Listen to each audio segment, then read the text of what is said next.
Monsieur le Président, Monsieur le Secrétaire Général, cher Jean-Claude, Mesdames et Messieurs les académiciens, je vous remercie de cette invitation pour cette session qui me tient, moi aussi, particulièrement à cœur. Pour me présenter très rapidement et très simplement, ma grand-mère avait l'habitude de dire qu'il est très impoli de parler de soi-même.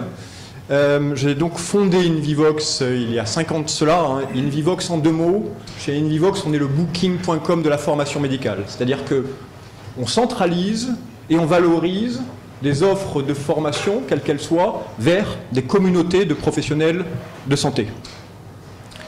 Je suis également membre du conseil d'administration de French Healthcare, qui est une association qui a été créée par le ministère des Affaires étrangères et qui a pour vocation de promouvoir, de diffuser l'excellence de la France dans le domaine de la santé. Je ne suis pas médecin ni professionnel de santé, je suis journaliste de formation. Voilà mes dernières interviews avec le commandant Massoud, quelques semaines avant qu'il se fasse assassiner en 2001, avant de tomber dans le tonneau de la santé. Moi et pas lui, bien entendu. J'ai également eu le plaisir et l'honneur l'année dernière de mener une mission pour le ministre de la Santé, Olivier Véran, en compagnie du professeur Éric Vibert, sur l'anticipation des prochaines urgences sanitaires.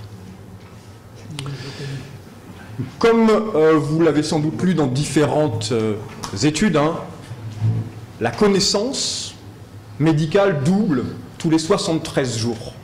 On vit véritablement une accélération extrêmement forte de ce temps de connaissance. Déjà à l'époque où j'étais journaliste, à l'époque où j'étais jeune journaliste, puisque j'étais encore à Washington, je faisais mes études à Washington, mon professeur de journalisme nous avait donné la clé du journalisme, en quelques mots. Aujourd'hui, enfin c'était il y a 25 ans de cela, un Américain, on peut décliner ça à un Français aujourd'hui, mais un Américain en se levant, allume sa télévision et commence à s'informer. Ensuite, en moyenne, un Américain fait 30 à 40 minutes de trajet en voiture, au cours duquel il va écouter la radio et de nouveau être informé.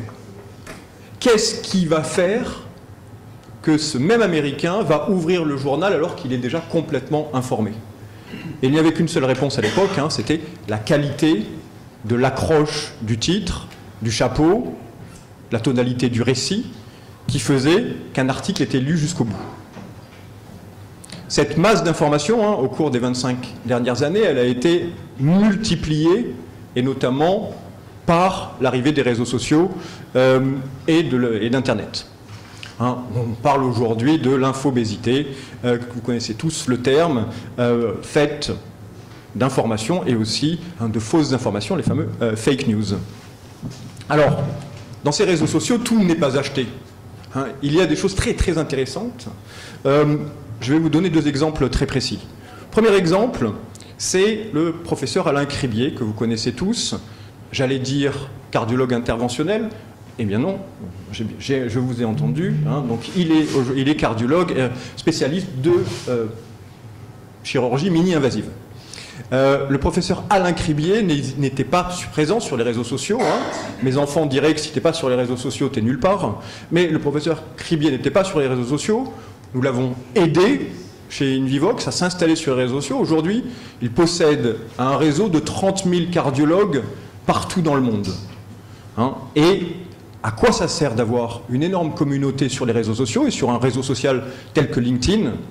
Ça permet en fait, quand on organise une formation, et Alain Cribier organise des formations très régulièrement au sein du CHU de Rouen sur son sujet favori, le TAVI, ça permet en fait de remplir une formation. Puisque quand vous diffusez un message vers 30 000 personnes dans votre réseau, et que ces personnes sont des cardiologues tous potentiellement intéressés par de nouvelles formations sur la technique du TAVI, eh bien vous remplissez une formation. Donc on est sur un exemple véritablement de rockstar aujourd'hui des réseaux sociaux avec Alain Cribier. Et là, pour vous donner un exemple, hein, très simplement, les chiffres sont parfois têtus, comme disent les comptables, vous voyez que sur un seul post, Alain Cribier fait environ plus de 53 000 vues. Alors évidemment, c'est rien pour les spécialistes de Squeezie qui fait des millions de vues, mais si vous comparez ça, par exemple, à notre ministre de la Santé, il est très très loin derrière Alain Cribier, et c'est la somme d'un long travail. J'aimerais vous donner également un deuxième exemple, puisque je vous l'ai dit, voilà, mes enfants disent cela, voilà, quand on n'est pas sur les réseaux sociaux, aujourd'hui on n'est nulle part, qu'on soit médecin, chirurgien, infirmier ou peu importe. Et je vais vous donner cet exemple d'une remontée qui vient des réseaux sociaux. À l'époque de la vaccination, vous vous en souvenez sûrement, il y a eu énormément de remontées sur la vaccination et l'incidence de la vaccination sur les règles des femmes. Dans un temps désormais révolu, on aurait demandé aux patients d'aller sur un site de matériaux ou de pharmacovigilance pour déclarer un incident. Aujourd'hui, que font les jeunes femmes? Et quand je dis jeunes femmes, ce sont ces femmes qui sont nées avec l'Internet, c'est-à-dire des femmes qui ont aujourd'hui jusqu'à 50 ans. Le réflexe aujourd'hui, ce n'est pas d'aller sur un site de pharmacovigilance. Le réflexe, c'est d'aller sur les réseaux sociaux.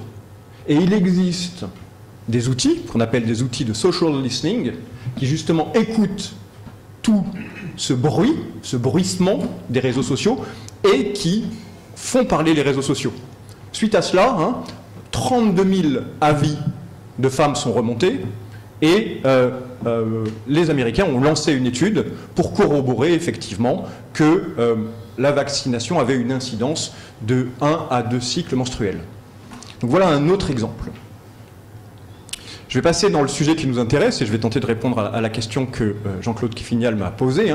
Est-ce que le e-learning aujourd'hui est la panacée en termes de formation médicale? Je vais revenir sur 2 challenges principaux de la formation médicale continue aujourd'hui. Le premier, c'est le temps. Les professionnels de santé n'ont pas le temps, n'ont plus de temps, ont de moins en moins de temps. Le deuxième, c'est la concentration. Professionnel de santé ou n'importe quel citoyen aujourd'hui est affecté par des problèmes de concentration qui sont aussi liés à nos téléphones portables, à nos notifications, à tous ces éléments qui viennent en permanence perturber notre concentration. Or, comme vous le savez certainement, l'acquisition de la connaissance, phi de K, K pour knowledge, l'acquisition de cette connaissance, comme le démontre cette formule, elle est proportionnelle, vous voyez le cycle proportionnel, elle est proportionnelle à 2 choses, au produit de l'attention et du temps qu'on y donne. Vous connaissez la contagion du zéro en mathématiques, vous pouvez passer beaucoup de temps sur une chose sans y mettre de la concentration et de l'attention, ça ne sert strictement à rien.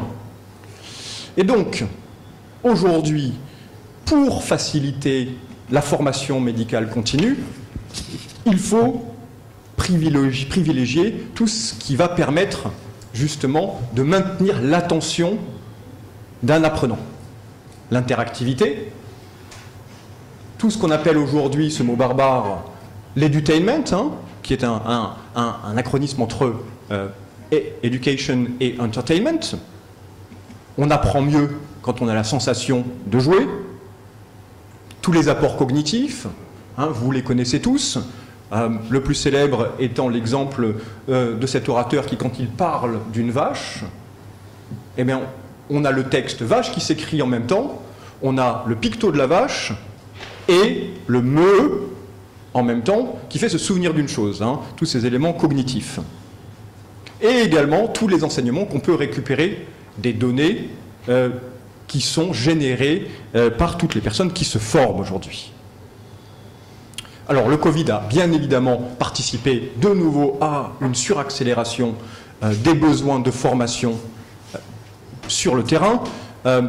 Invivox, nous sommes nés sur le compagnonnage. Pendant des années, nous avons facilité le compagnonnage entre chirurgiens du monde entier. Avec l'arrivée du Covid, Invivox était sur le point de disparaître. Si on est encore aujourd'hui vivant, c'est grâce aux gynécologues italiens.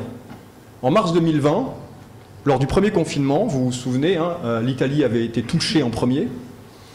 Je suis allé faire appel à une équipe de gynéco-obstétriciens italiens avec laquelle j'avais travaillé dans le passé, francophones, et je leur ai demandé s'ils acceptaient de partager leur expérience de la Covid avec des confrères français et francophones, via un webinaire. Alors à l'époque, hein, il y a 2 ans de ça, un webinaire, personne ne savait véritablement ce que c'était.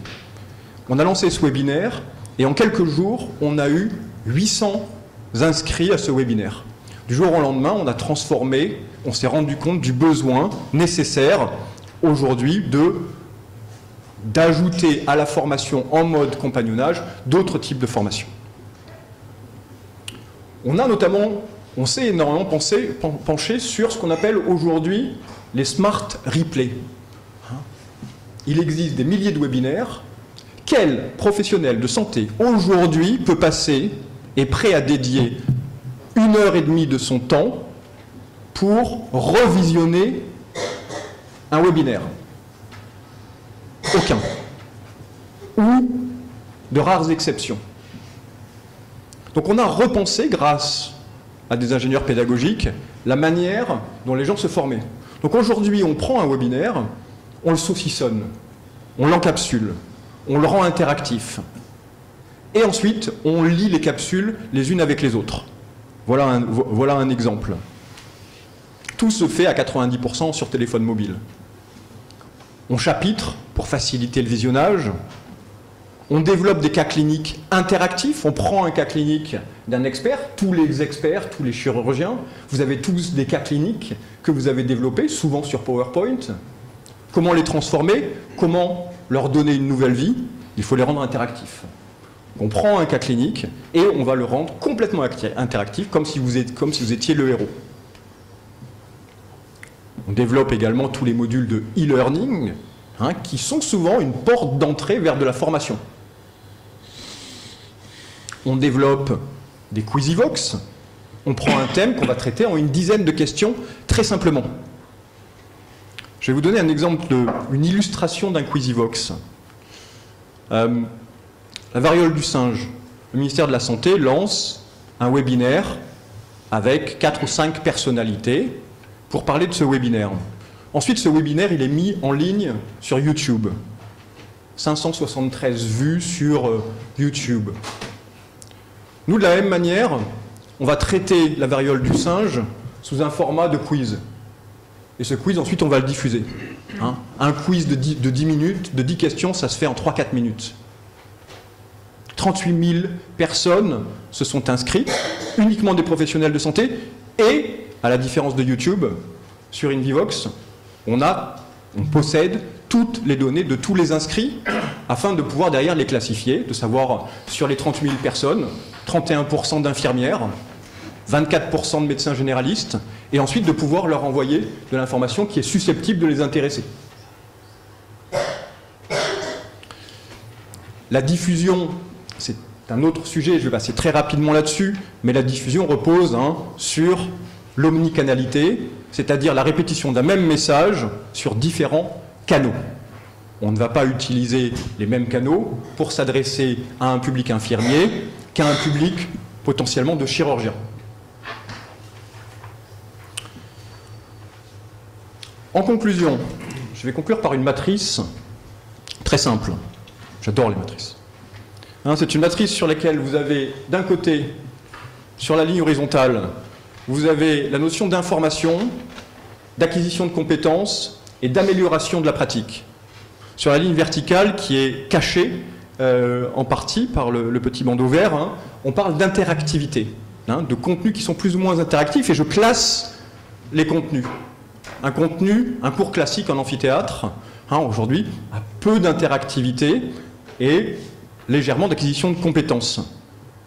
Si on inverse la pédagogie, c'est-à-dire que si on laisse la parole aux personnes, et je vais vous raconter une petite anecdote, mon fils est en terminale, il fait des mathématiques et il code énormément.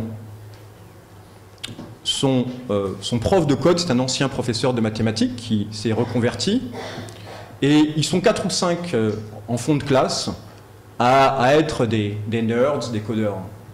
Bien souvent, quand le professeur de code propose quelque chose, ils ont une solution qui est plus maligne.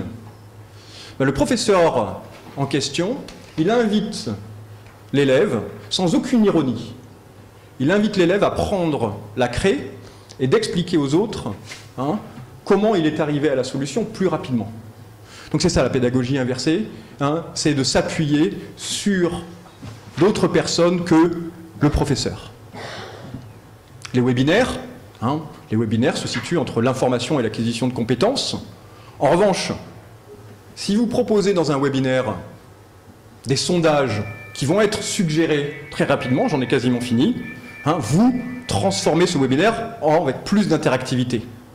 Les cas cliniques, je vous en ai parlé, un cas clinique sur PowerPoint, à la différence d'un cas clinique interactif, où tout à coup, vous avez beaucoup plus vous avez une amélioration de la pratique. Si vous faites ça en groupe, vous faites appel à l'intelligence collective, et à ce moment-là, il y a encore beaucoup plus d'impact sur l'acquisition de la pratique. Pour monter toujours en puissance, vous allez pouvoir aussi utiliser des modules de e-learning, des classes virtuelles, petits groupes, où la parole est justement très libérée, la simulation, et évidemment, le summum de la formation reste aujourd'hui encore le compagnonnage. Rien de mieux que d'aller chez un confrère, voir des cas en live, avoir l'occasion de sentir, de renifler un bloc opératoire et d'être confronté à différents cas. Toutes ces formations, en fait, participent à l'éventail global et viennent enrichir l'expérience de formation. Certaines formations sont une porte d'entrée vers d'autres formations pour créer des parcours de formation.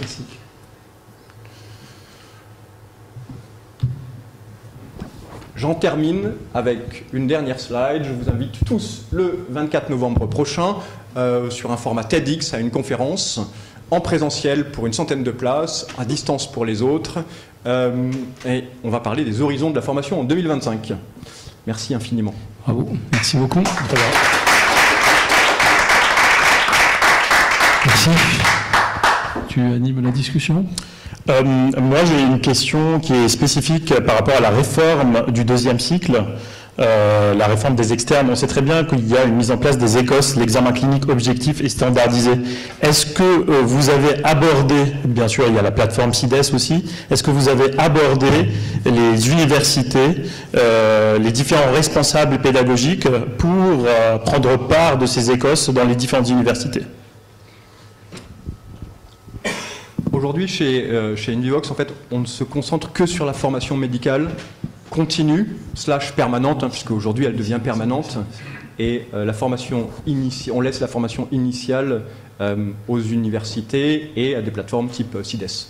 Est-ce que dans ce cadre, on peut développer une plateforme qui est parallèle pour les internes, donc je parle des internes formation initiale et des externes formation initiale, est-ce que c'est dans le projet ? Parce que c'est ce qu'on m'a posé comme question quand on a abordé Invivox. Moi, je ne connaissais pas Invivox. Les internes, il y a des internes qui la connaissent, d'autres non. Donc, est-ce que c'est dans les perspectives ? Alors, l'idée d'Invivox, c'est vraiment de faciliter le partage de connaissances pour les professionnels de santé. Donc, si ça rentre dans ce cadre-là, c'est tout à fait concevable. Je peux te faire une réponse complémentaire ? Parce qu'en l'occurrence, le développement de l'UNES, c'est-à-dire l'Université numérique en sciences de la santé et du sport, ça correspond à ce que j'ai créé il y a 20 ans, le développement de l'université médicale virtuelle francophone, qui est devenue un énorme outil de ressources médicales d'enseignement, libres et gratuites, et qui ont outiller l'ensemble des formations disciplinaires dans tous les domaines, que ce soit toutes les disciplines de la santé. Et donc, ce processus et de l'action interactive par l'enseignement à distance, il y a des éléments sur lesquels nous, en particulier en formation initiale, nous avons beaucoup insisté, c'est-à-dire que vous insistez, vous, sur le compagnonnage. En fait, le compagnonnage, il peut être présentiel et distanciel. Il n'est pas forcément présentiel, qu'on se voit, c'est intéressant, mais actuellement, vu les moyens dont on dispose, c'est en fait, il y a maintenant même, dans la suite du développement de l'université numérique, et c'est valable pour l'ensemble des disciplines de l'enseignement supérieur, supérieur, il y a ce qu'on appelle la téléprésence, le télétutorat, le télémentorat, l'organisation. Alors les internes sont typiquement ciblés par ce genre de processus, et il faut peut-être s'intégrer un peu plus dans le développement de l'UNES. Je te signale qu'il s'est dirigé par un neurochirurgien de Grenoble. Et donc, il est complètement acquis à l'idée de travailler sur l'ensemble du processus, pas forcément exclusivement de la formation initiale, parce qu'un interne a déjà eu un certain nombre d'années de formation. C'est quand même un processus de professionnalisation dans lequel les internes s'inscrivent, avec les chefs de clinique d'ailleurs.